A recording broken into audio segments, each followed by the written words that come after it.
এ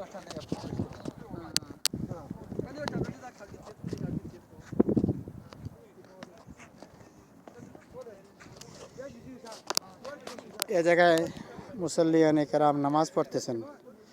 সর পাহাড়ের জবলে সুরের সর্বোচ্চ স্থান এর উপরে আর কোনো অংশ নেই।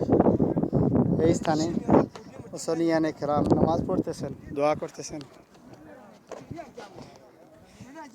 এর নিচে রাসূল পাক সাল্লাল্লাহু আলাইহি ওয়াসাল্লাম আত্মগোপন করেছিলেন। আত্মগোপনকৃত জায়গায় দৃশ্য এখানে দেখা হলো।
জবলে সুর থেকে সরাসরি মক্কা টাওয়ার দেখা যায়।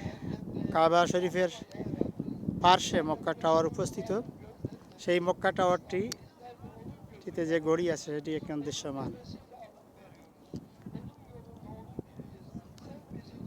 আমাদের সামনে মক্কা টাওয়ার, এখান থেকে দেখা যাচ্ছে। পবিত্র কাবা শরীফ পৃথিবীর মধ্যে মধ্যবর্তী স্থানে অবস্থিত। পৃথিবীর মধ্যবর্তী স্থানে পবিত্র কাবা শরীফ অবস্থিত। জবলে সুর যেটিতে রাসূল পাক সাল্লাল্লাহু আলাইহি ওয়াসাল্লাম আত্মগোপন করেছেন, সেই স্থান, সেই গিরি গুহার উপর থেকেই দেখা যাচ্ছে মক্কা টাওয়ার। মক্কা টাওয়ারের পাশে হারাম শরীফ।